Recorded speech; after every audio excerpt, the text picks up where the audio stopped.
नमस्कार प्यारे दर्शकों, प्राचीन ज्ञान कहानी चैनल में आपका स्वागत है।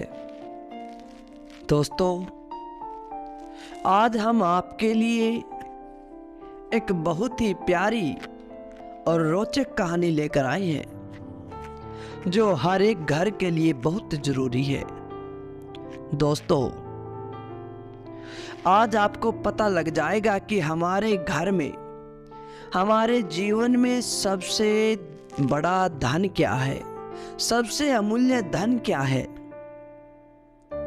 यह कहानी आप अपने बच्चों को जरूर सुनाएं ताकि आपका आने वाला भविष्य संवर जाए, आपका बुढ़ापा संवर जाए, आपकी औलाद इस बात से हमेशा सीख ले।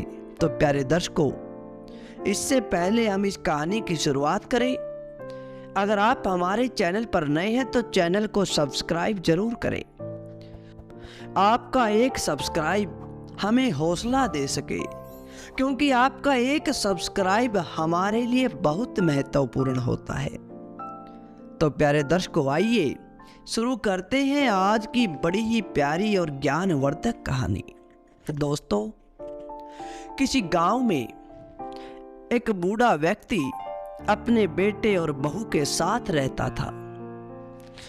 परिवार सुखी और संपन्न था, किसी प्रकार की कोई भी परेशानी नहीं थी। बूढ़ा बाप, जो किसी समय पर अच्छा खासा नौजवान था, वो आज समय के साथ उम्र के बढ़ते हुए अपने बुढ़ापे से हार चुका था। वह चलते समय भी लड़खड़ा कर चलता था। प्यारे दर्शकों, अब उसे चलते समय लाठी की जरूरत पड़ने लगी। उसका चेहरा भी झुर्रियों से भर चुका था।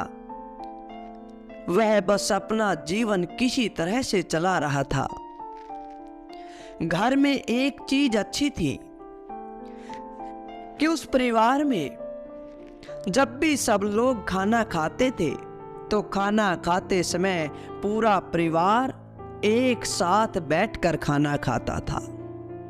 प्यारे दर्शकों, एक दिन ऐसे ही शाम को खाना खाते समय उस वृद्ध आदमी का बेटा ऑफिस से घर आया। पूरा दिन काम करके उसे जोरों की भूख लगी थी।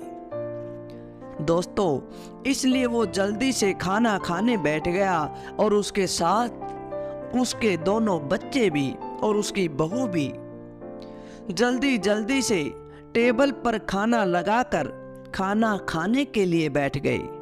लेकिन आज उस वृद्ध आदमी को किसी ने नहीं बुलाया। पिताजी को किसी ने खाने पर नहीं बुलाया था। तभी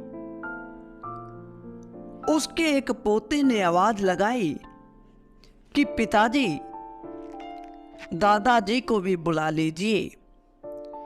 वह अपने दादाजी को बुलाने लग जाता है, कहता है कि दादाजी जल्दी खाना खाने के लिए आ जाए। प्यारे दर्शकों, उसकी आवाज सुनकर वह बूढ़ा व्यक्ति लड़खड़ाते हुए खाने पर आ गया। अब सभी लोग मिलकर खाना खाने में व्यस्त हो गए। लेकिन बुढ़ापे के कारण उस वृद्ध आदमी के हाथ से उसने जैसे ही थाली उठाने को हाथ आगे बढ़ाए, थाली हाथ से छिटक गई और थोड़ी सी सब्जी टेबल पर गिर जाती है। तभी उसकी बहू ने बड़ी ही घृणा की दृष्टि से उसे देखा। दोस्तों,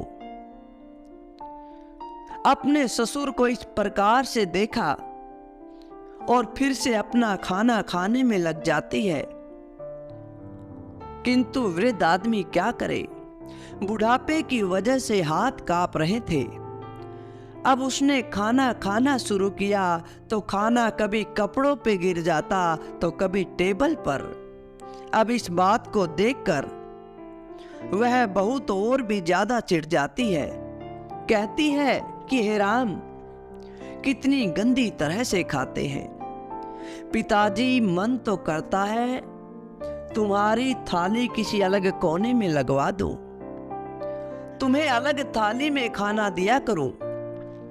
तुम हमारे साथ खाने के लायक नहीं हो, तुम तो बड़ी बुरी तरीके से खाते हो। इतनी बात सुनते ही उस वृद्ध आदमी के बेटे ने अपनी पत्नी से कहा कि अगर तुम्हें इतनी ज्यादा ही इनसे नफरत आती है, इतनी ज्यादा घिन आती है, तो ऐसा करो, कल से तुम रसोई घर में ही खाना खाया करो, हमारे साथ खाना खाने की कोई जरूरत नहीं। दोस्तों, इतनी बात सुनकर उसकी पत्नी को बहुत गुस्सा आ जाता है। वो खाना छोड़कर अपने कमरे में चली गई। इसके बाद उसके बेटे ने अपने पिताजी को रुमाल के साथ उसका मुंह पोंछ दिया, उसके कपड़े पोंछने लग जाता है। ये सब देखकर उसके पिता की आंखों में आंसू आ जाते हैं। प्यारे दर्शकों, बेटे ने पिता के आंसू पोंछे और खाना खाने के बाद उन्हें उसके कमरे में छोड़कर आ गया। इसके बाद वह अपनी पत्नी के कमरे में गया तो पत्नी गुस्से में आकर कहने लगी कि मेरे पास क्यों आए हो, जाओ अपने पिता के पास, उनकी खातिरदारी करो, मेरी तुम्हें क्या जरूरत है। दोस्तों, तभी उसके पति ने अपनी पत्नी के पास जाकर एक झूठ बोला।